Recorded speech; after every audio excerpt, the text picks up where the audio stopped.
नमस्कार मित्रों। आज जिस मुद्दे पर हम चर्चा करने जा रहे हैं, इससे बड़ा मुद्दा आज की तारीख में कोई नहीं है। 10 अगस्त 2026 झारखंड में 25 जुलाई से जयपाल सिंह मुंडा स्टेडियम में छात्र बिना किसी राजनीतिक दल के सहयोग के, बिना कोई दलगती राजनीति के एक ऐसा आंदोलन कर रहे थे जो कि अपने आप में एक आदर्श मिसाल है। लेकिन यही होता ना कि जब तक कोई तोड़ फोड़ न की जाए, रेल की पटरियां न उखाड़ी जाएं, आग न लगाई जाए, पुलिस वालों पे हमला न किया जाए, तब तक वो आंदोलन जो है सरकार कहाँ ध्यान देती है। लंबे समय से आंदोलन चल रहा है। 2 अगस्त से भूख हड़ताल पर कुछ लोग चले गए, जिसमें देवेंद्र नाथ महतो ने अनिश्चितकालीन भूख हड़ताल की। लेकिन सरकार 3 दौर की वार्ता के बाद भी छात्रों को संतुष्ट करने में नाकामयाब रही।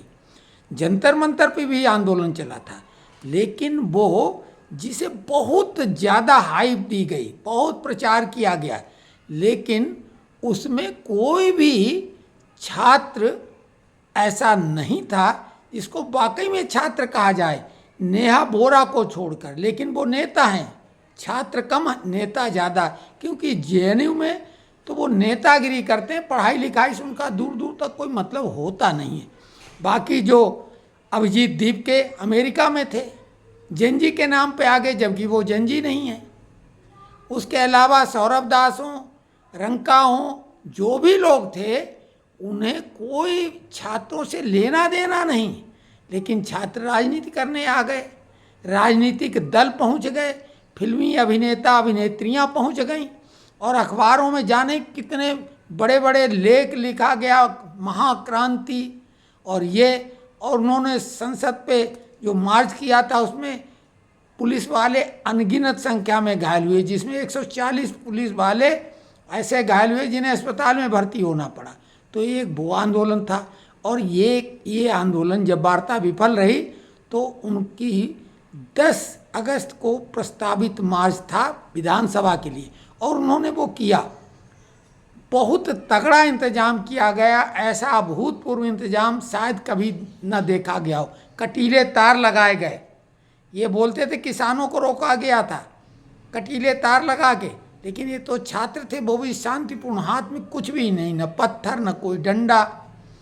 ऐसे छात्रों पर पुलिस ने बर्बरतापूर्ण उनके ऊपर लाठीचार्ज किया, आंसू गैस छोड़े, और सीजेआई साहब जो चीफ जस्टिस ऑफ इंडिया, उन्होंने भी इसकी भर्त्सना की है कि छात्रों के शांतिपूर्ण आंदोलन पर इस तरह की कार्यवाही उचित नहीं है। मांग क्या है कि जेपीएससी और जेएसएससी के पेपर रद्द किए जाएं, क्योंकि जेपीएससी तो चलिए एक ऐसी परीक्षा है कि जिसमें बड़े पद की चाह रखने वाले 2 राउंड में प्रिलिमिनरी और फाइनल एग्ज़ाम पास करके फिर इंटरव्यू के बाद में नौकरी पाते हैं। लेकिन जेएसएससी जो है, झारखंड स्टाफ सिलेक्शन कमीशन, इसमें तो नौकरी के लिए ही होता है।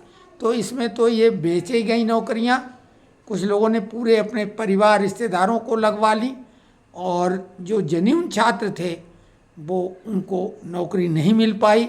ओएमआर सीट में भारी घपला किया गया। तो सीधे सीधे ये केवल पेपर लीक का मामला ना हो के ये बहुत बड़े भ्रष्टाचार का मामला है। लेकिन एक बात समझ में नहीं आती, भारतीय जनता पार्टी जो मुख्य विपक्षी दल है झारखंड में, वो उतना सक्रिय नज़र नहीं आया।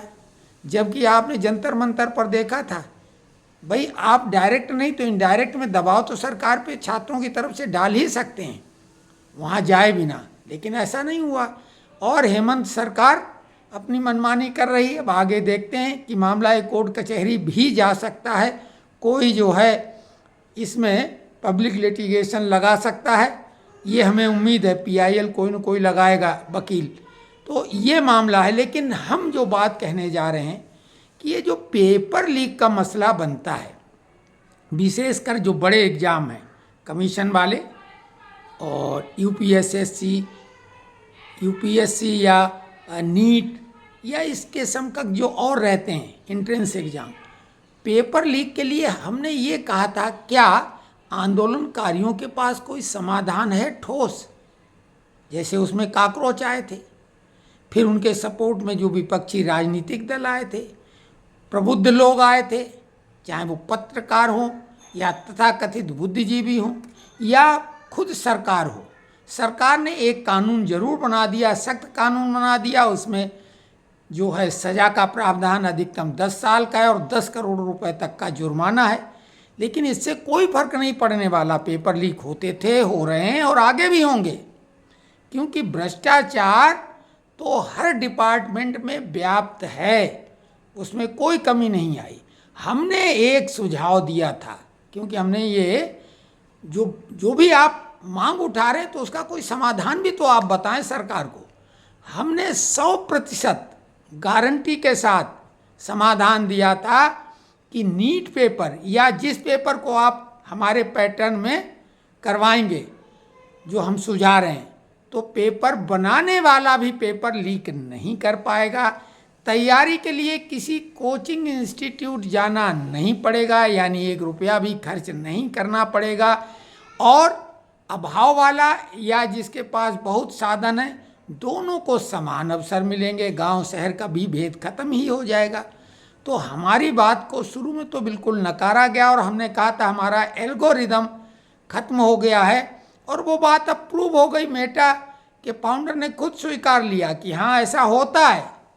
तो जो सरकार विरोधी, विशेषकर सेंट्रल गवर्नमेंट की विरोधी खबरें होती हैं, उनको एल्गोरिदम सपोर्ट करता है, और हमारे जैसे लोगों की जो महत्वपूर्ण बात है उसको एल्गोरिदम सपोर्ट ही नहीं करता।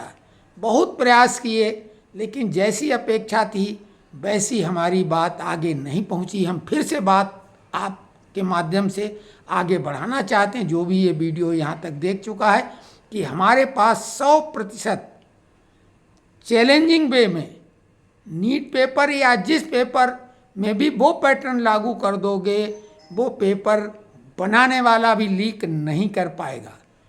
तो ये हम फिर से कह रहे हैं कि इससे महत्वपूर्ण कुछ नहीं हो सकता है।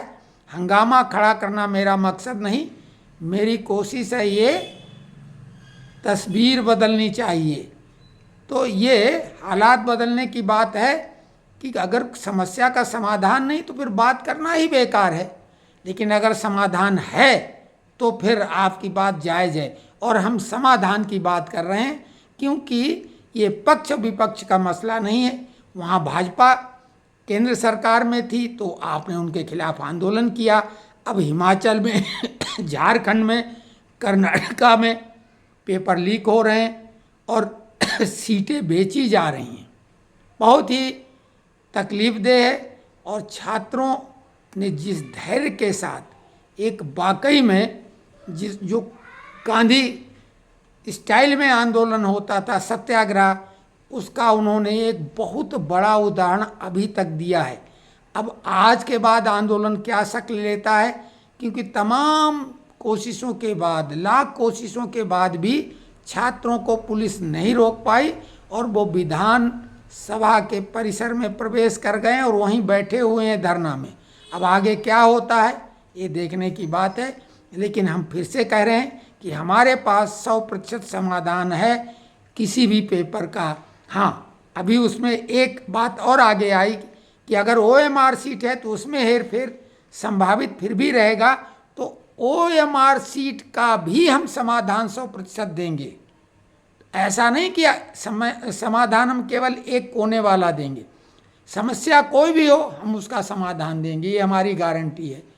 आप लोग इस वीडियो को आगे बढ़ाएं, तभी बात आगे पहुँचे।